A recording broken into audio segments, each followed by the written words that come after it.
too. Hi sir, how are you? Good evening. Thank you for having me. Thank you for coming. Today I'm sitting with Dhruv Lakra. And Dhruv Lakra has studied from HR and then he went to Oxford University. He's helped tsunami victims and he has a courier service called Mirakle Couriers. So you're doing a wonderful job.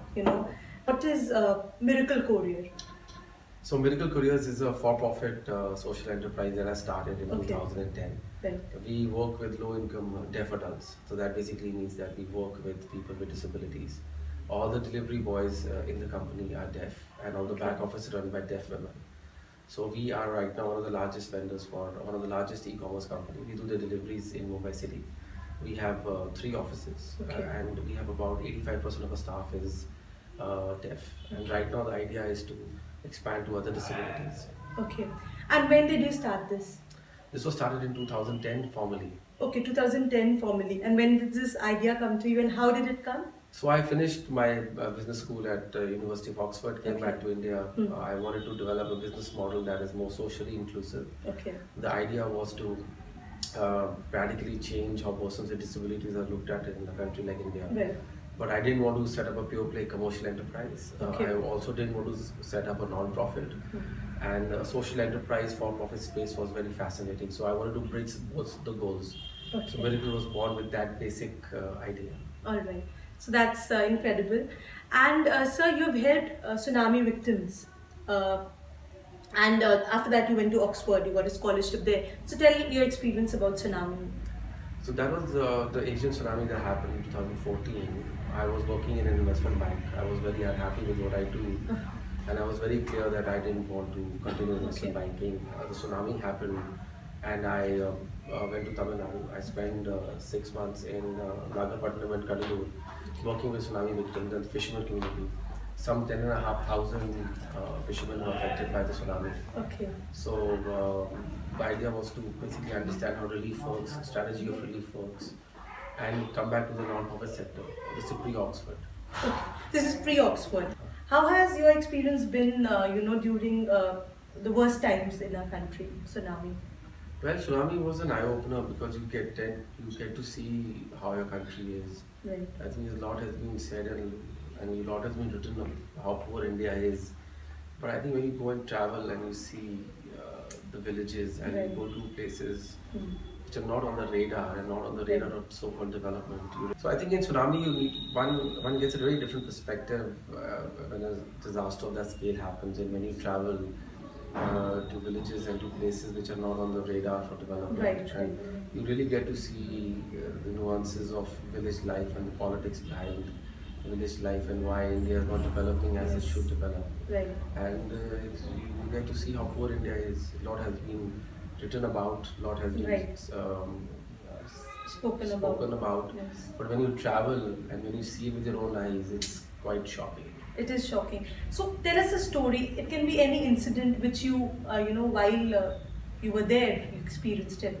Well, many stories, but a couple of stories stand out for me. Was this when I went to a village where they were distributing rice. Okay. And you could see the high quality rice was for the Brahmins. Oh, so discrimination. Yeah, caste discrimination, and the low quality rice and food waste was being given to the Dalit community. There were separate lines. It's very for that. sad. Also, I think all the bodies were collected, and it was the duty of the Dalits to clean the bodies. Okay. And all the Brahmins and the higher castes just dumped the bodies in those villages. So many stories like that have really affects you as an individual. That where are we going as a Yes. nation? And I think those questions really bothered me that time. Okay. And what was the best lesson, or any life touched you? Anyone touched you in the sense that any good lesson you learned?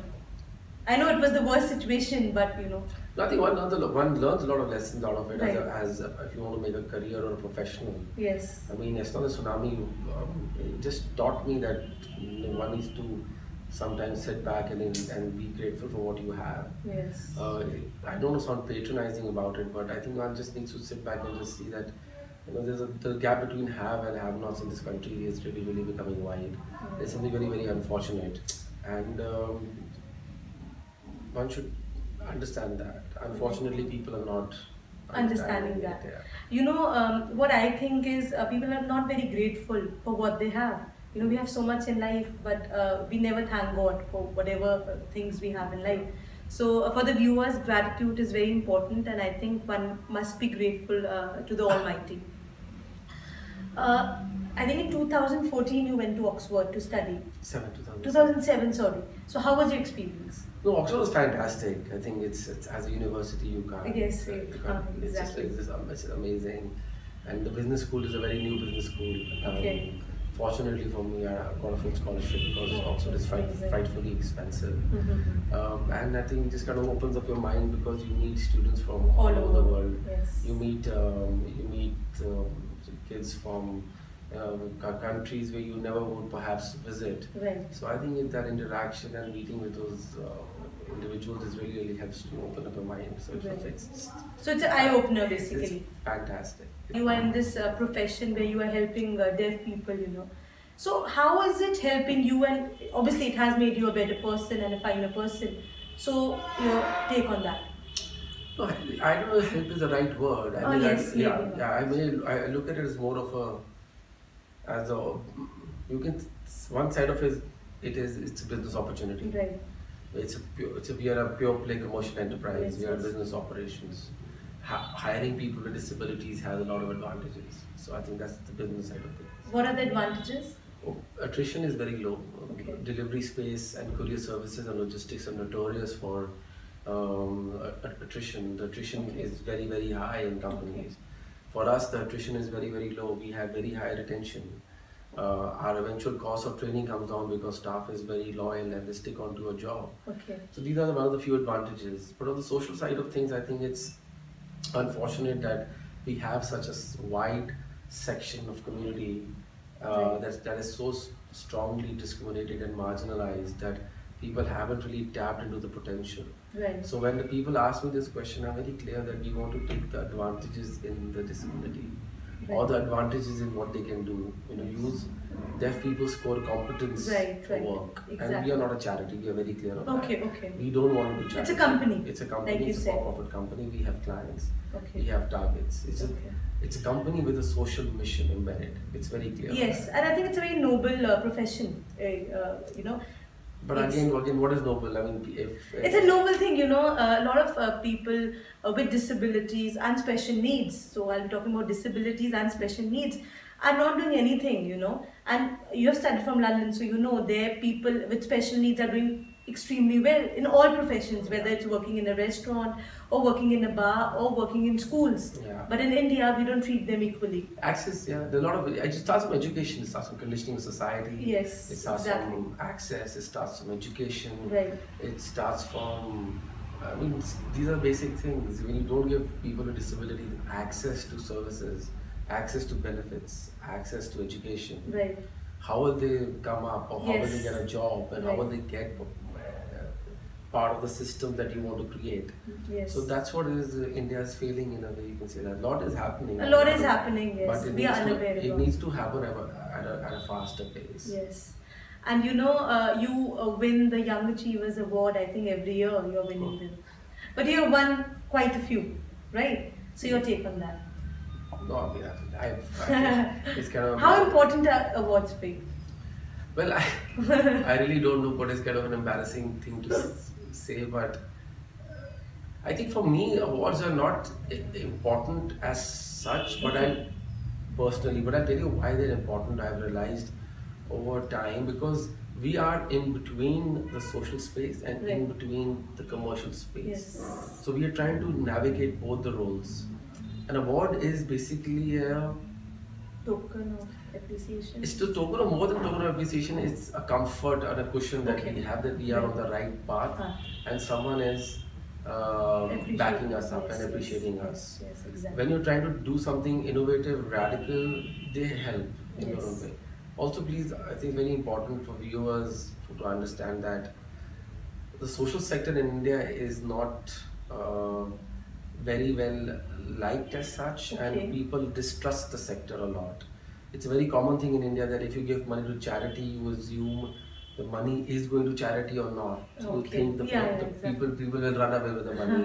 What's my impact? If I give 100 rupees to an organization that works with children organization, how much money is going to the child? Right, right. So that suspicion and the trust is in very high. Hmm. So we are not a pure play social organization, but we have social. Yes, you have a social So connect, I think. award is a testament of that we are transparent and we are clean. Yes. And what we are trying to do, what our objectives are, we are trying to achieve those. So I think it's a fascinating thing. Right. And I think there's a lot of transparency as well in your profession. That's what I feel. What are you passionate about? Well, I'm passionate about developing businesses. Okay. I'm passionate about reading, but I read a lot. What type of books do you Everything. I mean, I read a lot. Okay, okay. Non-fiction, but I read a lot. I read quite a bit.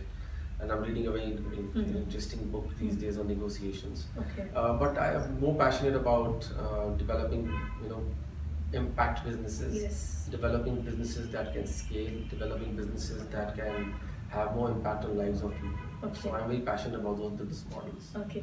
Is there any particular person who motivated you?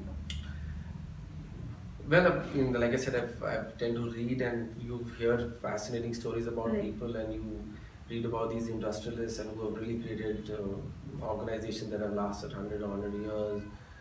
So those people kind of inspire and Okay. stories and sportsmen and Okay. or people or legends in their own right and they have done. So you try to kind of, in a little way, try to imbibe those qualities. Okay, so there are a lot of people who have actually inspired you. Yes, definitely. My principal of my undergrad, my college, HR college in Bombay, has really inspired me. Okay. And she's an amazing transformative leader, Miss Intu Shahani. Alright. Half of our clients and half of our businesses thanks to her. Okay. People like those, you look up to them because Right. it's just a force of energy that you need. Sometimes Okay. you need that punch. Alright. And people like Miss Shahani provide that. Okay.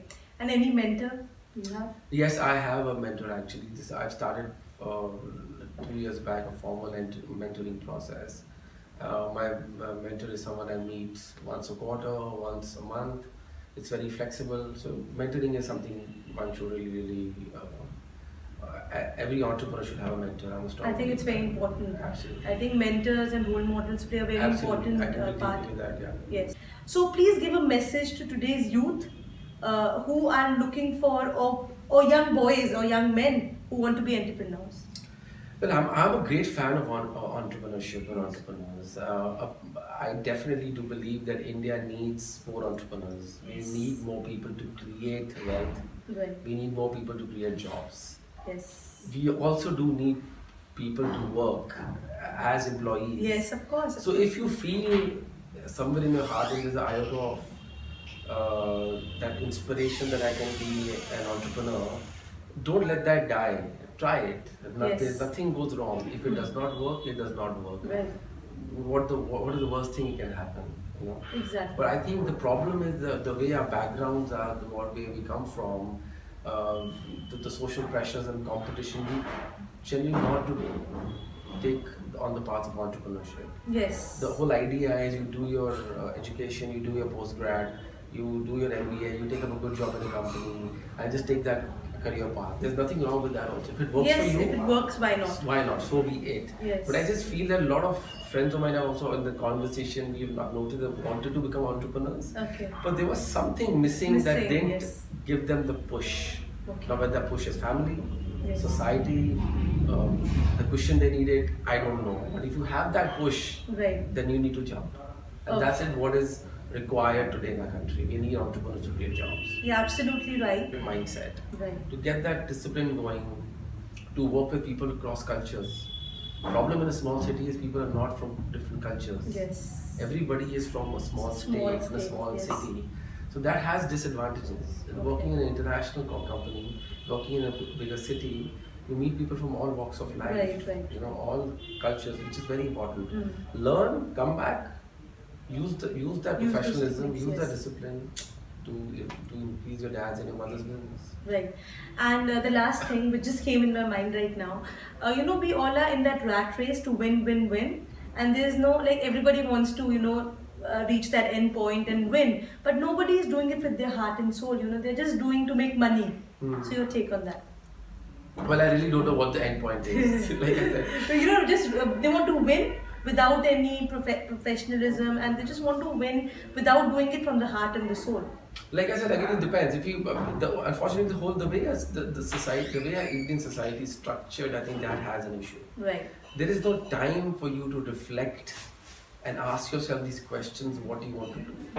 When I was there, law became very fashionable. I used to find it absurd that how can someone become something can become Right. fashionable as such, right? I mean, if you want to become a lawyer and you feel that you'll do justice to that profession, Right. you become a lawyer. Right. So I think there's no end point as such. Yes. There's no rat race as such. One is to kind of think, sit, and say what they want from life, Right. and make that path accordingly. If you want fancy cars, Go so for be it. Yes. Become an entrepreneur, make money, join a dad's business, spend your money. If that gives you joy. But the question that I tell people to ask is that what is that joy? We don't ask ourselves that question. So, what gives you joy? Like I said, to create these businesses. Amazing, amazing. And I think, I was fortunate enough to interview you today. Thank you so much. Thank you so much. Thank Anand. you. Thank you Thank so you. much.